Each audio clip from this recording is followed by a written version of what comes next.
ബൈബിളിലൂടെ ഒരു തീർത്ഥാടനം. വിശുദ്ധ ഗ്രന്ഥത്തിലെ പുസ്തകങ്ങളുടെ പശ്ചാത്തലവും വ്യാഖ്യാനവും വളരെ ലളിതമായി മനസ്സിലാക്കാനും പഠിക്കാനും നാം എവരെയും സഹായിക്കുന്ന ഈ തിരുവചന പഠന പരമ്പരയിലേക്ക് ഗുഡ്നെസ് ടിവിയുടെ മാന്യ പ്രേക്ഷകരായ നിങ്ങൾക്കേവർക്കും ഹൃദയപൂർവ്വം സ്വാഗതം.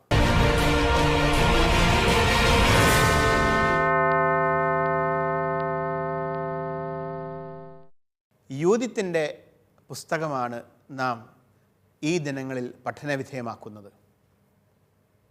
യൂതിത്തിൻ്റെ പുസ്തകത്തിൻ്റെ 2-ാം അധ്യായം, അതിൻ്റെ പ്രധാന ഭാഗങ്ങൾ കഴിഞ്ഞ ക്ലാസ്സിൽ നമ്മൾ വായിച്ച് വ്യാഖ്യാനിച്ചു.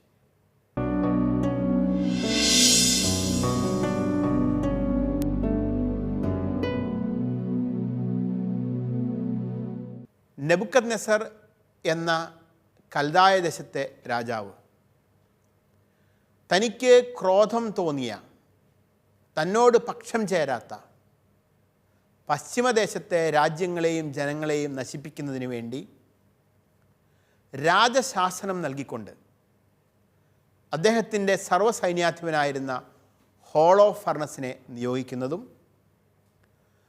ഹോളോഫർണസ് ഇത്തരത്തിലുള്ള തൻ്റെ തേർവാഴ്ചയ്ക്കായുള്ള മുന്നൊരുക്കങ്ങൾ നടത്തുന്നതുമാണ് നമ്മൾ കഴിഞ്ഞ ക്ലാസ്സിൻ്റെ അവസാന ഭാഗത്ത് കണ്ടത്. എല്ലാ തരത്തിലുള്ള മുന്നൊരുക്കങ്ങളും ഹോളോഫർണസ് നടത്തുന്നുണ്ട്. ലക്ഷക്കണക്കിന് സൈനികർ, കുതിരപ്പടയാളികൾ, മറ്റ് യോദ്ധാക്കൾ, ഈ യോദ്ധാക്കളുടെയും മറ്റും താമസ സൗകര്യത്തിനും ഉള്ള ടെൻറ്റ് സാധനങ്ങളെല്ലാം ചുമക്കുന്നതിന് കോവർക്കഴുതകൾ, ഒട്ടകങ്ങൾ, ഇവരുടെ ഭക്ഷണത്തിന് ആവശ്യമായ ഭക്ഷ്യവസ്തുക്കൾ, മാംസത്തിനായി ധാരാളം ചെമ്മരിയാടുകളും കോലാടുകളും, അങ്ങനെ വലിയ ഒരു വിപുലമായ തയ്യാറെടുപ്പ് നടത്തിക്കൊണ്ട് ഹോളോഫർണസ് തൻ്റെ തേർവാഴ്ച ആരംഭിക്കുന്നു. ഹോളോഫർണസിൻ്റെ തേർവാഴ്ചയെ സംബന്ധിച്ച് 2-ാം അധ്യായത്തിൻ്റെ 19 മുതൽ 28 വരെയുള്ള തിരുവചന ഭാഗത്ത് എന്താണ് വിശദീകരിച്ചിരിക്കുന്നത് എന്ന് നമുക്കൊന്ന് വായിക്കാം. ഈ സമയം സാധിക്കുമെങ്കിൽ നിങ്ങളും എൻ്റെ കൂടെ വിശുദ്ധ ഗ്രന്ഥം ഒന്ന് കയ്യിലെടുത്ത് നമുക്ക് ഒരുമിച്ച് വായിക്കാം. കാരണം അല്പം ദീർഘമായ വചനഭാഗമാണ്. മാത്രവുമല്ല, നമ്മൾ ഒരുമിച്ച് വായിക്കുമ്പോൾ കൂടുതൽ ഗ്രഹിക്കാൻ നമുക്ക് സാധിക്കുകയും ചെയ്യും. അപ്പോൾ നമ്മളിപ്പോൾ വായിക്കാൻ പോകുന്ന ഭാഗം യൂതിത്ത് 2-ാം അധ്യായം 19 മുതൽ 28 വരെയുള്ള തിരുവചന ഭാഗങ്ങളാണ്. ഇപ്രകാരം പശ്ചിമദേശങ്ങളെല്ലാം തേര്, കുതിര, തിരഞ്ഞെടുക്കപ്പെട്ട കാലാൾപ്പട ഇവയാൽ നിറയ്ക്കുവാൻ അവൻ മുഴുവൻ സൈന്യവുമായി നെബുക്കദ്നേസർ രാജാവിന് മുൻപേ പോയി. വെട്ടുകിളികളെപ്പോലെയും ഭൂമിയിലെ മണൽത്തരി പോലെയും എണ്ണമറ്റ ഒരു സമൂഹം അവരോടുകൂടെ പോയി. നിനവയിൽ നിന്ന് 3 ദിവസം യാത്ര ചെയ്തവർ ഭക്തിയില സമതലത്തിലെത്തി. അതിൻ്റെ എതിർവശത്ത് ഉത്തര കിലീക്കയുടെ വടക്ക് ഭാഗത്തെ പർവ്വതത്തിന് സമീപം പാളയമടിച്ചു. അവിടെ നിന്ന് ഹോളോഫർണസ് തൻ്റെ സൈന്യത്തെ മുഴുവൻ, കാലാൾ, കുതിര, തേര് എന്നീ വിഭാഗങ്ങളെല്ലാം കൂട്ടി കുന്നിൻ പ്രദേശത്തേക്ക് പോവുകയും പുത്ത്, ലുദ് എന്നീ ദേശങ്ങൾ തകർക്കുകയും റാസിസ് നിവാസികളെയും കെലിയാദേശത്തിന് തെക്കുള്ള മരുപ്രദേശങ്ങളിൽ വസിച്ചിരുന്ന ഇസ്മായേല്യരെയും കൊള്ളയടിക്കുകയും ചെയ്തു. അനന്തരം യൂഫ്രട്ടീസിൻ്റെ ഗതി പിന്തുടർന്ന് മെസൊപ്പൊട്ടാമിയയിലൂടെ കടന്ന് അബ്രോൻ അരുവിയുടെ കരയിലുള്ള കുന്നിൻ മുകളിൽ സ്ഥിതി ചെയ്തിരുന്ന നഗരങ്ങളെല്ലാം സമുദ്രപര്യന്തം തകർത്തു.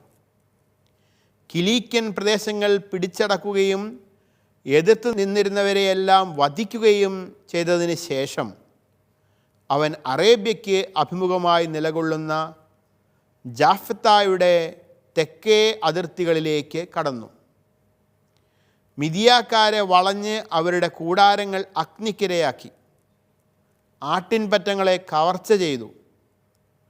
അതിനുശേഷം ഗോതമ്പ് കൊയ്ത്തിൻ്റെ കാലത്ത് അവൻ ദമാസ്കസ് സമഭൂമിയിലേക്ക് ഇറങ്ങിച്ചെന്ന് വയലുകൾക്ക് തീ വയ്ക്കുകയും ആടുമാടുകളെ കൊന്നൊടുക്കുകയും നഗരങ്ങൾ നിർജ്ജനമാക്കുകയും നിലം ശൂന്യമാക്കുകയും യുവാക്കളെ വാളിനിരയാക്കുകയും ചെയ്തു. സമുദ്രതീരദേശങ്ങളായ സീദോൻ, ടൈർ എന്നിവിടങ്ങളിലും സൂർ, ഒക്കിന, ജാംനിയ എന്നിവിടങ്ങളിലും നിവസിച്ചിരുന്ന ജനങ്ങൾ ഭയചകിതരായി തീർന്നു. അസോത്തൂസിലെയും അസ്കലോണിലെയും ജനങ്ങൾ പരിഭ്രാന്തരായി. ഇവിടെ വെട്ടുകിളികളെപ്പോലെയും ഭൂമിയിലെ മണൽത്തരി പോലെയും എണ്ണമറ്റ ഒരു സൈനിക വ്യൂഹമാണ് ഹോളോഫർണസിൻ്റെ കൂടെ പോകുന്നത് എന്ന് വചനം പറയുകയാണ്. ഈ പ്രസ്താവനയിൽ തയ്യാറാക്കപ്പെട്ട സൈന്യത്തിൻ്റെ ബാഹുല്യവും അക്രമോത്സുകതയുമാണ് വ്യക്തമാകുന്നത്. സൈന്യത്തെ വെട്ടുകിളികളുടെ കൂട്ടവുമായി താരതമ്യപ്പെടുത്തുന്ന ഒരു രീതി പണ്ടുകാലത്തുണ്ടായിരുന്നു. വിശുദ്ധ ഗ്രന്ഥത്തിൽ തന്നെ മറ്റു ചിലയിടങ്ങളിൽ ഒരു സൈന്യത്തിൻ്റെ മുന്നേറ്റത്തെ വെട്ടുകിളിയുടെ ആക്രമണവുമായി താരതമ്യപ്പെടുത്തുന്നത് നമുക്ക് കാണാൻ സാധിക്കും. കാരണം വെട്ടുകിളികളുടെ ആക്രമണം ഭീതിജനകമായിരുന്നു. നമ്മുടെ നാട്ടിൽ നമ്മൾ അത്തരത്തിലുള്ള വെട്ടുകിളികളുടെ ആക്രമണം ഇതുവരെ കണ്ടിട്ടില്ല.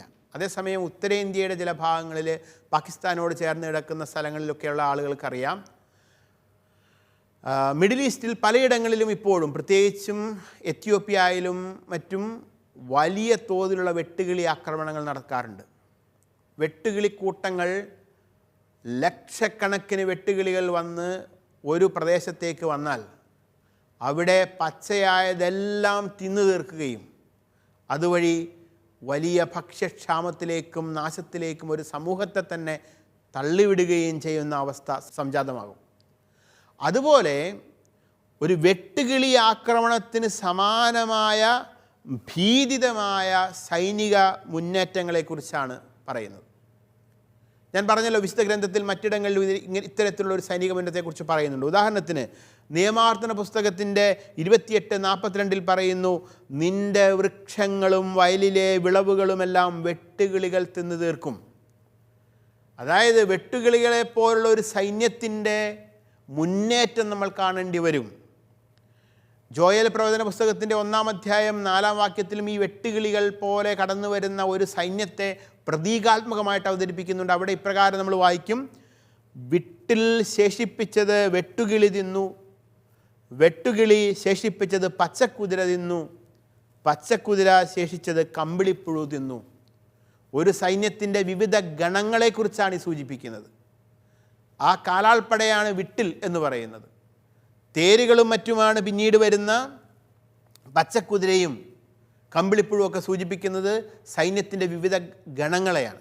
അപ്പോൾ കാലാൾപ്പട ശേഷിപ്പിച്ച, കാലാൾപ്പടയുടെ ആക്രമണത്തിൽ രക്ഷപ്പെട്ട ആളുകളെ അതിനുശേഷം വരുന്ന ഗണങ്ങൾ കൊന്നുതള്ളുന്നതിനെക്കുറിച്ച് സൂചിപ്പിക്കുകയാണ്.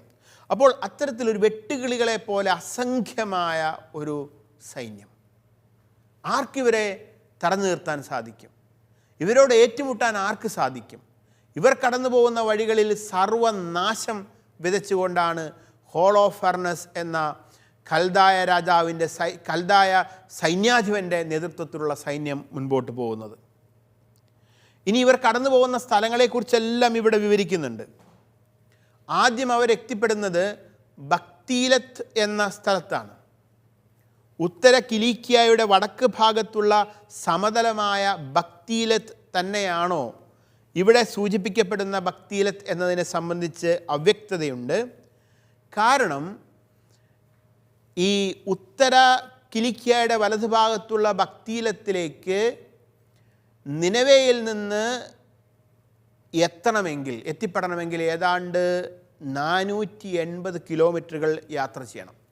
അതായത് നിനവേയിൽ നിന്നും ഏകദേശം 480 കിലോമീറ്ററുകൾ ദൂരെ സ്ഥിതി ചെയ്യുന്ന ബക്തീലത്തിൽ 3 ദിവസത്തെ യാത്ര കൊണ്ട് ഒരിക്കലും ഇത്രയും വലിയ സൈന്യത്തിന് എത്തിച്ചേരാൻ സാധിക്കില്ല.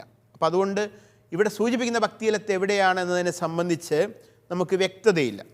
ഏതായാലും അവിടെ നിന്ന് ഹോളോഫർണസ് തൻ്റെ സൈന്യത്തെ മുഴുവൻ കൂട്ടി കുന്നിൻ പ്രദേശങ്ങളിലേക്ക് പോവുകയും പുത്ത്, ലുദ് എന്നീ ദേശങ്ങൾ തകർക്കുകയും റാസിസ് നിവാസികളെയും കിലിയ ദേശത്തിന് തെക്കുള്ള മരുപ്രദേശങ്ങളിൽ വസിച്ചിരുന്ന ഇസ്മായേല്യരെയും കൊള്ളയടിക്കുകയും ചെയ്തു എന്നാണ് വചനം പറയുന്നത്.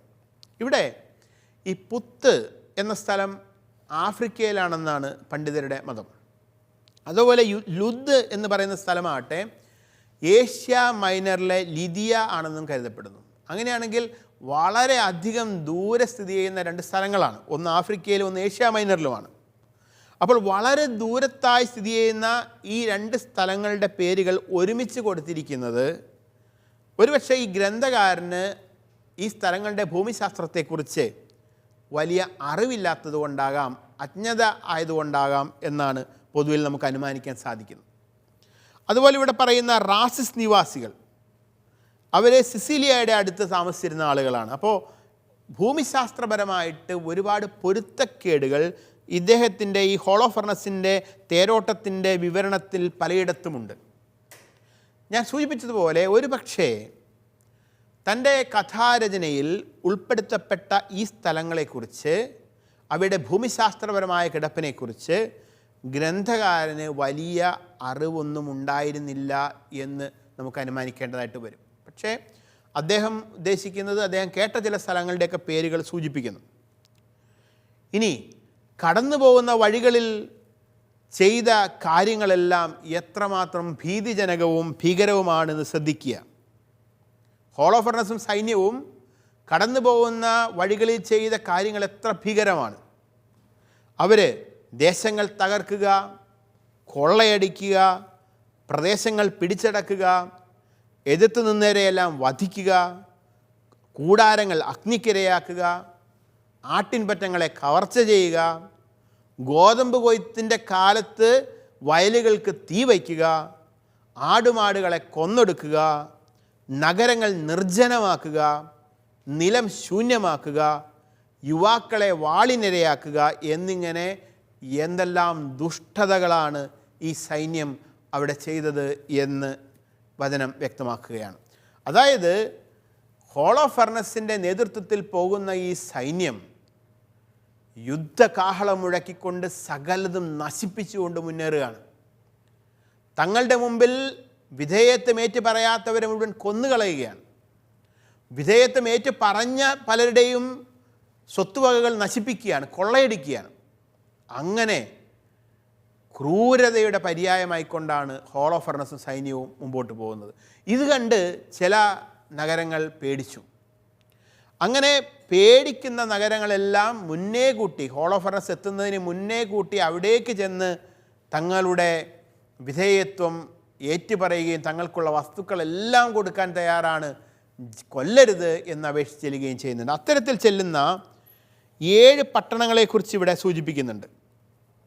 ഹോളോഫർണസിൻ്റെ സൈനിക മുന്നേറ്റം കണ്ട് ഭയചകിതരാകുന്ന 7 പട്ടണങ്ങളെക്കുറിച്ചാണ് ഈ അവസാന ഭാഗത്ത് 28-ാം വചനത്തിൽ സൂചിപ്പിക്കുന്നത്. അത് സീദോൻ, ടൈർ, സൂർ, ഒക്കിന, ജാംനിയ, അസോത്തൂസ്, അസ്കലോൺ എന്നിവയാണ്.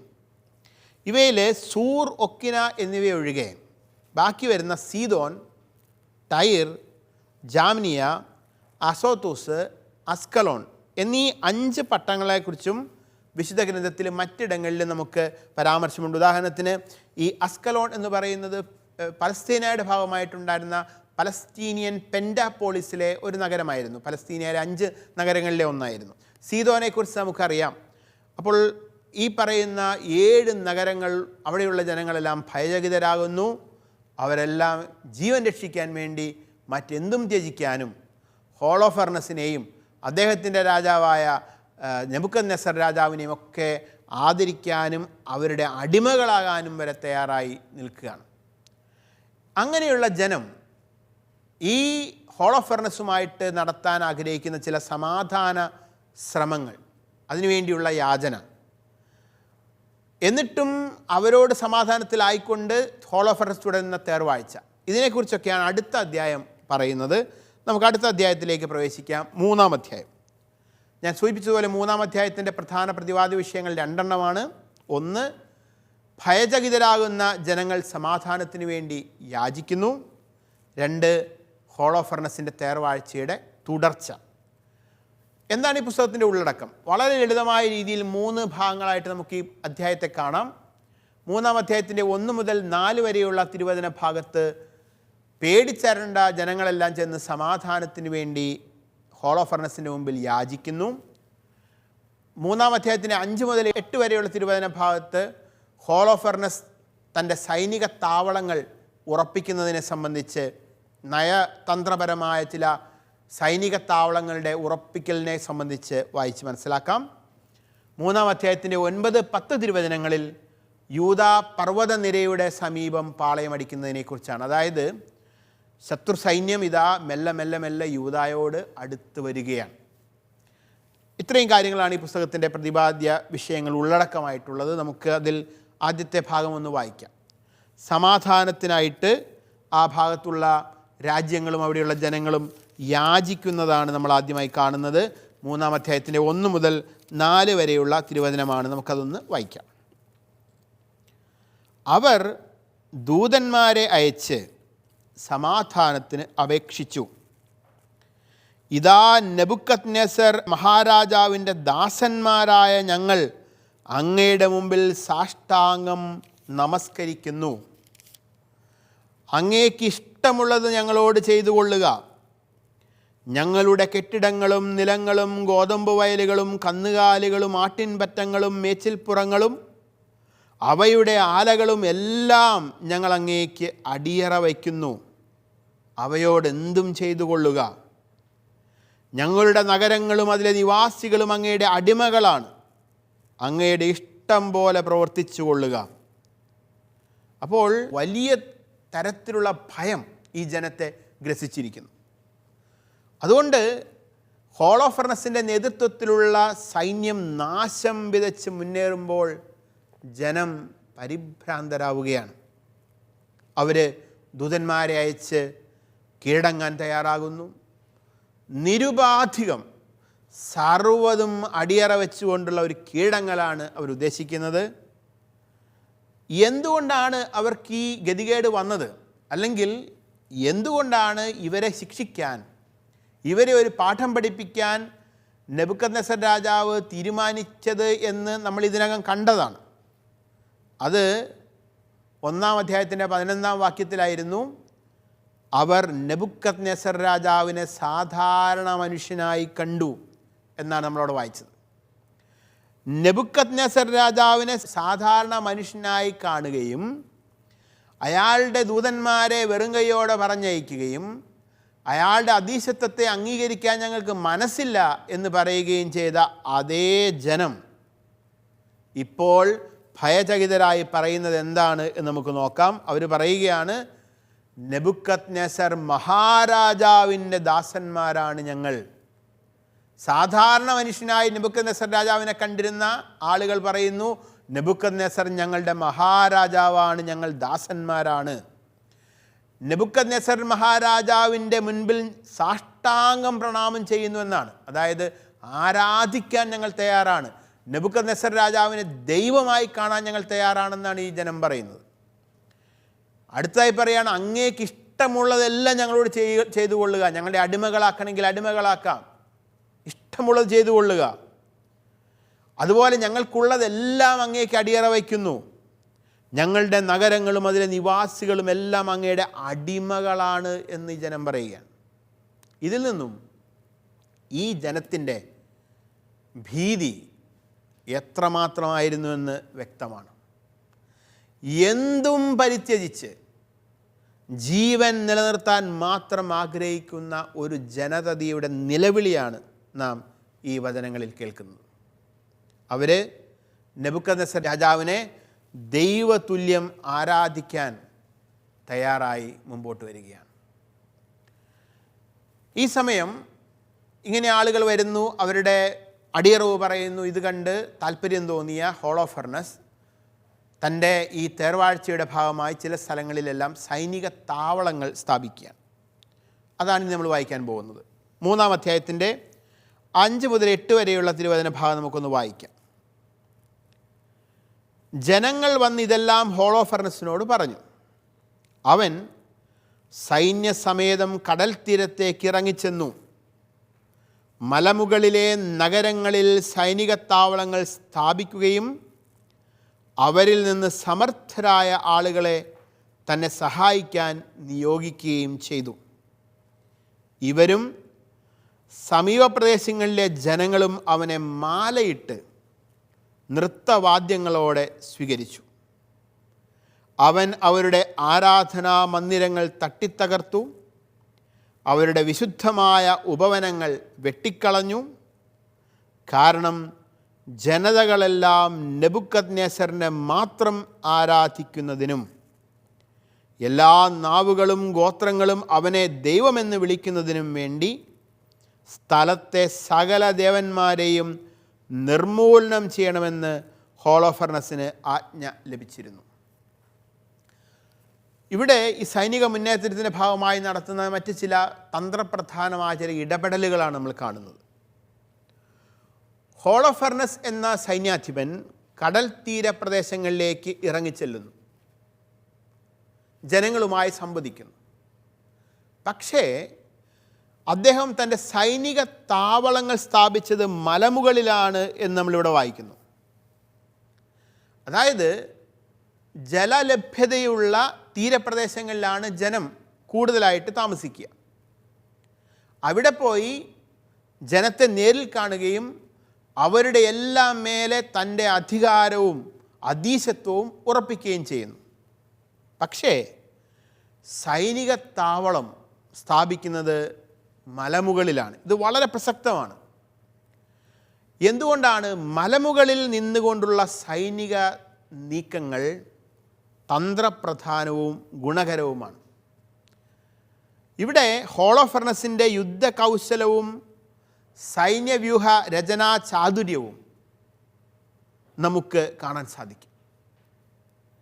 മലമുകളിൽ സൈനിക താവളം നിർമ്മിച്ചാൽ വളരെ ദൂരെ നിന്ന് തന്നെ ശത്രു നടത്തുന്ന ഓരോ നീക്കവും മുൻകൂട്ടി കാണാൻ സാധിക്കും. ശത്രുവിൻ്റെ ഏതൊരു നീക്കത്തെയും മുൻകൂട്ടി വളരെ ഉയരത്തിൽ നിന്ന് കാണാൻ സാധിക്കുകയും അതുവഴി ശത്രുവിനെ പരാജയപ്പെടുത്താൻ വളരെ എളുപ്പമായിരിക്കും.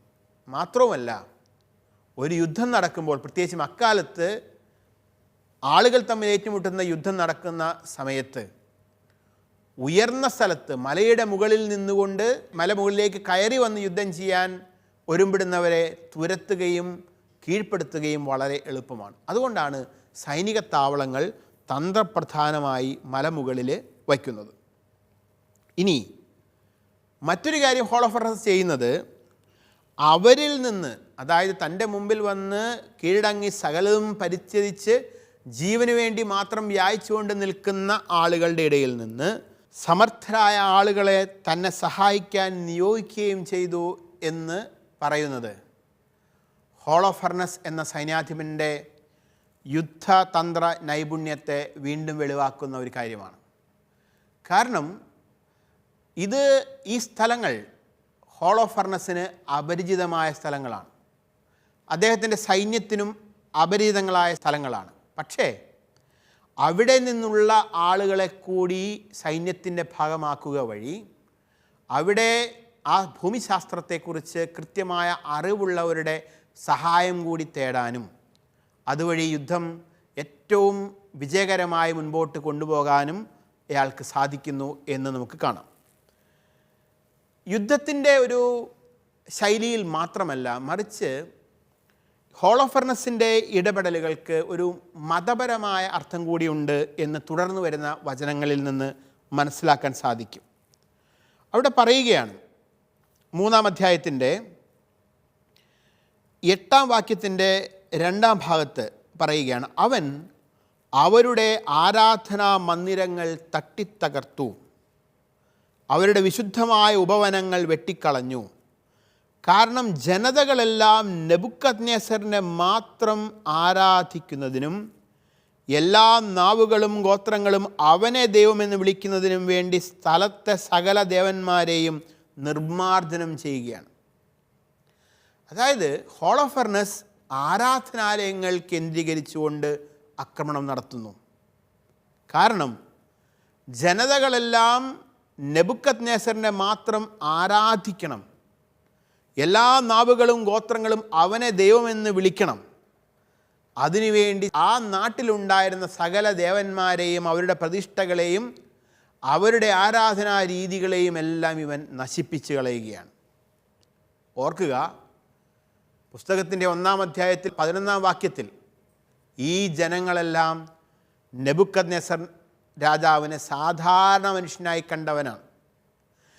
സാധാരണ മനുഷ്യനായി നെബൂഖദ്നേസർ രാജാവിനെ കണ്ട ജനങ്ങളെല്ലാം ഇപ്പോൾ അവനെ ദൈവമായി കാണേണ്ട അവസ്ഥ വരുന്നു.